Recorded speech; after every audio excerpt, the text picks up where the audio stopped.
So far in the Bonita camp, we create a process definitions and we have some data in our process, but the user only interacts with the process with some basic forms, and it doesn't get any customized user interface. You get some standard form generated out of the data we define in the process. So now in this chapter, let's take a look about how you create a custom user interface. User interface in Bonita are created with a component called the UI Designer. We create web-based user interface, and the UI Designer itself is also a web component. You can access the UI Designer from the studio. We'll see that it's part of Bonita Studio tool, and it will create some user interface that are based on standard web technologies such as HTML5 or JavaScript, but we also use libraries such as Bootstrap or AngularJS to create a responsive user interface. All the user interface created with Bonita support recent web browser like Firefox, Google Chrome, or Microsoft Edge, and also we still support Internet Explorer 11. We have different type of user interface. We'll see first what we call forms. So forms are associated with the process definition, so either the process itself or task within the process. We can have two different type of forms. First one is a form that let the user input some data, and when the user submits such form, it must follow a contract with the process. So that's the form you see so far. It's the form to instantiate a process. It's defined at the pool level, and the form to execute a human task. You'll probably already notice if you select a service task, you don't have any forms to interact with. They are automatically processed by the execution engine. The second type of forms is what we call the overview form, and this one is a solution to view in a read-only way the process data or process execution. The purpose of such form is more to create an overview of the progress of the execution of the process.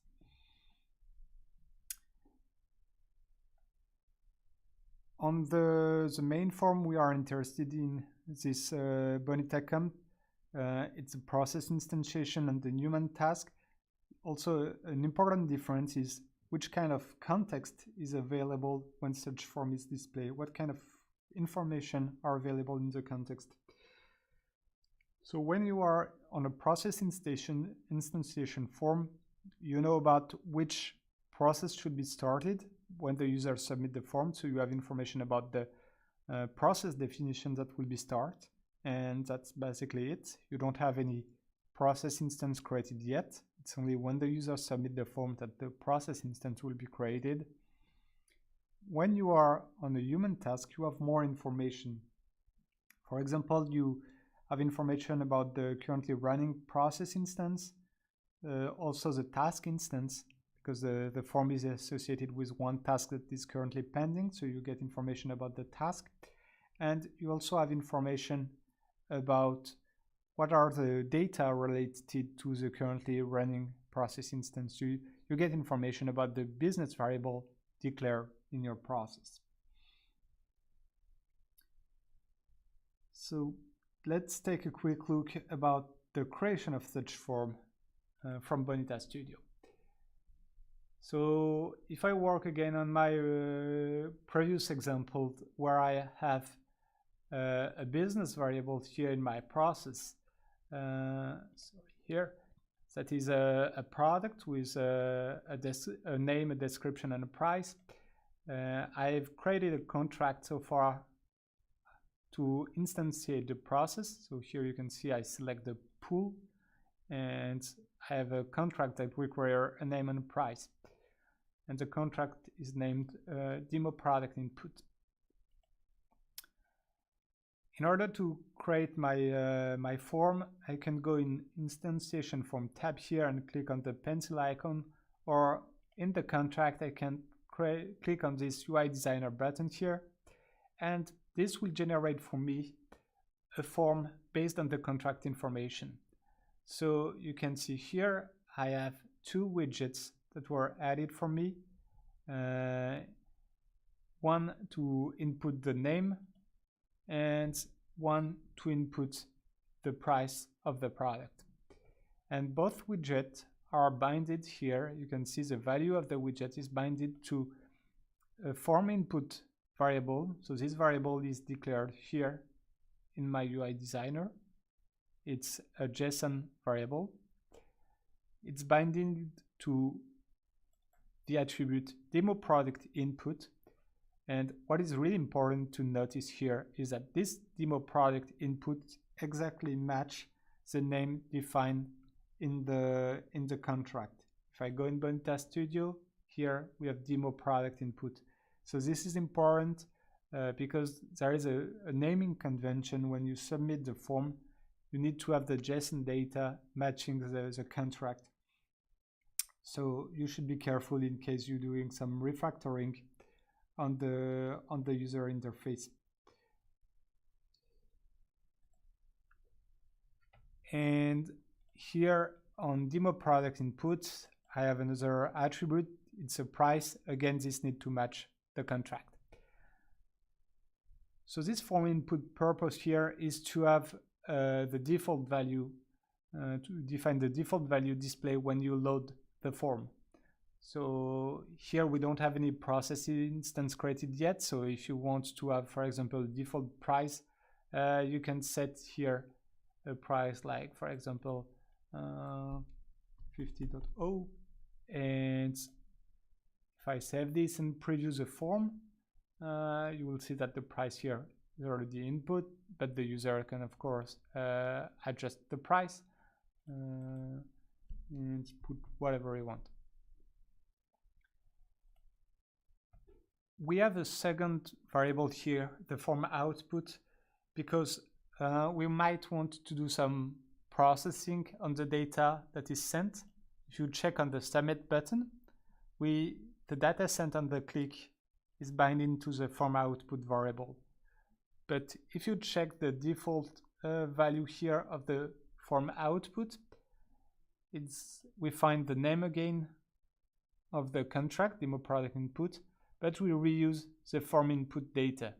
So we just bind this to the form input. We don't do any further processing.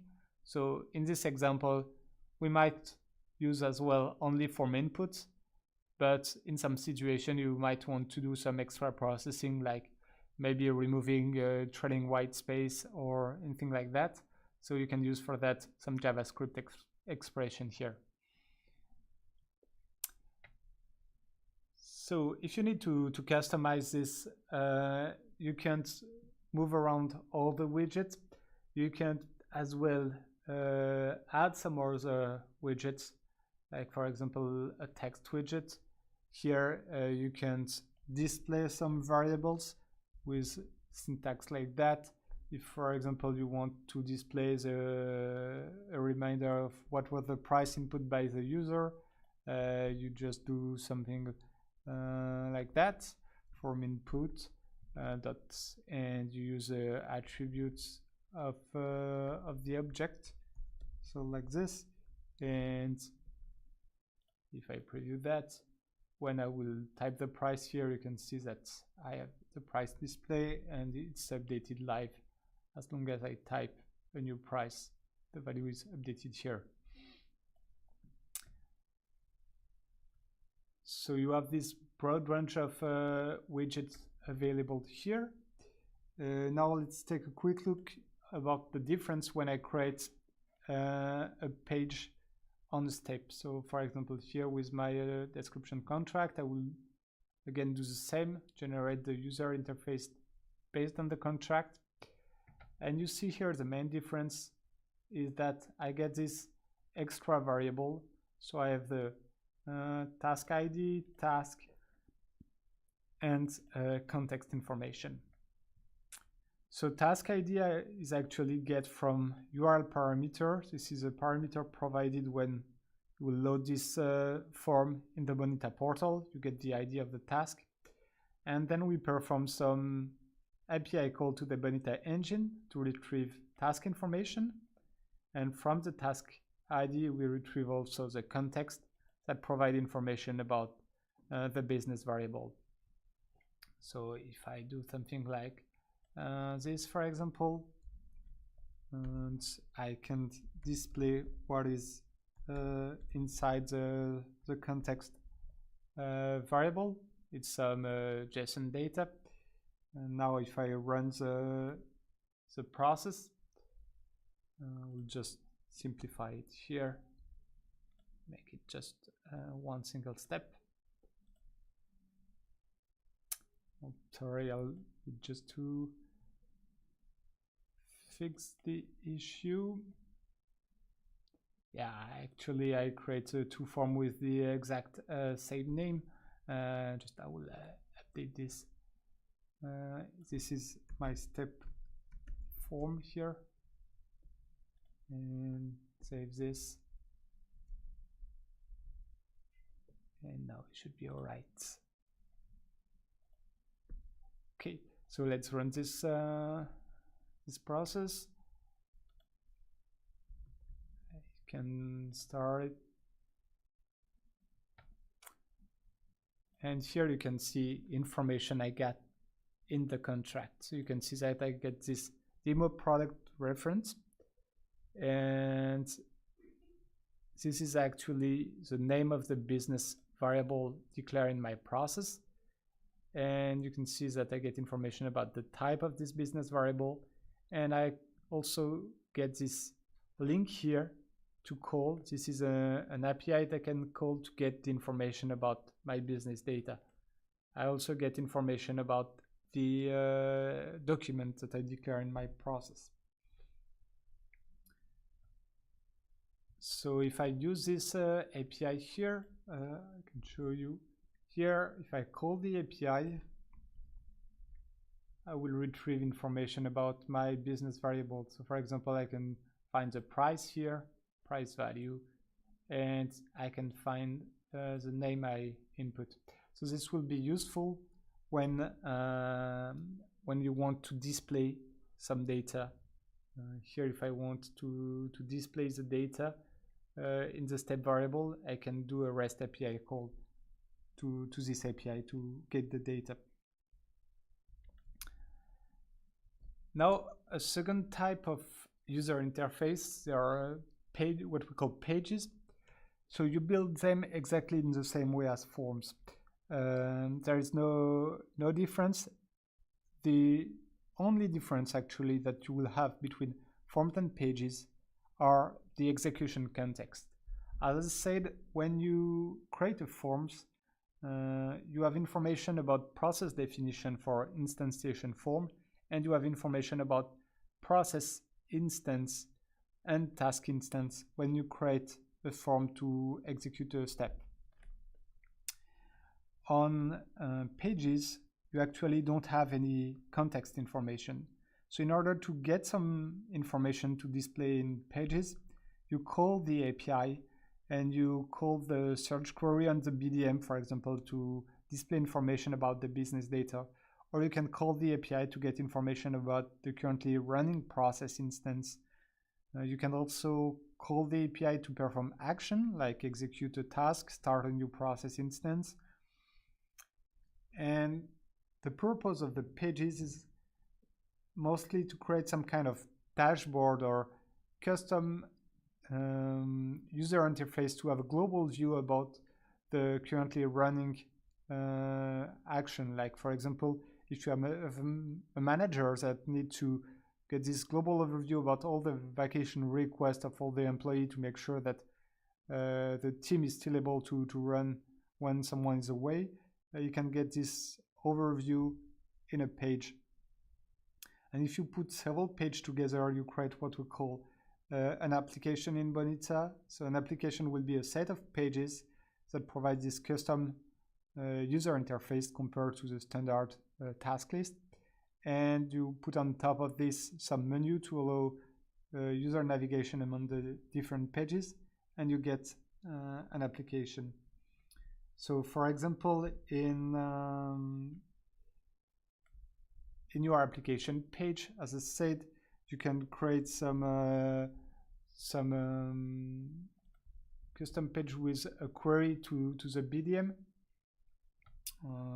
Sorry, in my example, this one doesn't work because it's not the vacation request object I use here. I use product, but here you can, for example, get the list of all the products created so far by calling this API on the business data. So you can see I have the list of 4 different BDM I created so far in my demonstration. So we'll get back to pages in the last chapter of this Bonita camp, and we'll see how we can create pages and deploy them. Just one quick note about the widgets. As you can already see in the UI Designer, you have a set of widgets available out of the box. So these are the most common widgets like text field, drop-down list, and so on. But if needed, you can create your own custom widget with the UI Designer. You have an option to create them. You will need to know a little bit about AngularJS, but you can quickly create your own widget, and you can rely on some third-party library as well to create your custom widget. And if you don't know about AngularJS, you might also as well want to reuse one of the widgets shared as a contribution on our community website.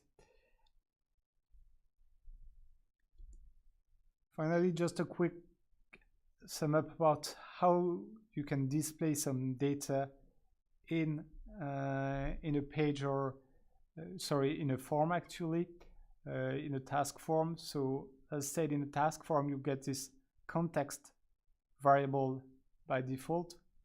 On the context variable you have an attribute named after the business variable followed by _ref, and on this attribute itself, you get a link attribute that provides a link to the REST API to call, and calling this REST API will actually find the reference in the current process instance to the business variable and get the data from the database and get back to the user interface with the data stored in some JSON. And once you have this data in a form variable, you can display them, you can bind the data with the widgets. When creating some forms, what I recommend is to always have the developer tools available. For example, if you run this process, you can have useful information when you submit the form. For example, here I will go in the network tab. I will check this option to preserve the logs. But if I submit the form, you will see that we can use a request perform to get to start the process. We have this call to the instantiation API. You can see that we instantiate the process named pool1 in version 1.0, and you can see as part of the payload we find the JSON data that match the input we did in the form. So we have a JSON object with an attribute demo product input that is self-mapped to another JSON object that have attribute name and price with the value we input in the form. And this exactly match the contract defined in our process.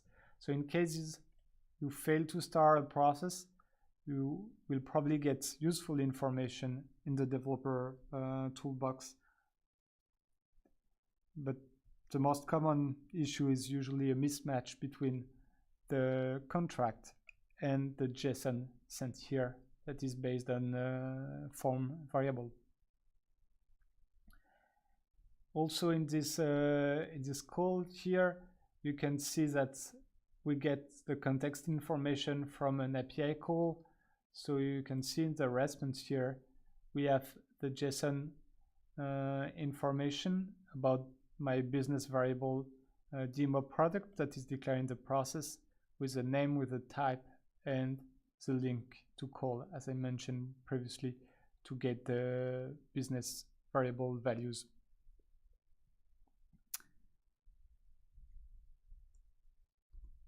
So now it's time to move on and do the exercise number 3. In this exercise, you will create the instantiation form and also a step forms. But before creating the forms, of course, you'll need to define the contract, define also the default value of the business variable, and define operation as well on the task to update the business variables. In the next chapter, we'll see who can do a task in Bonita.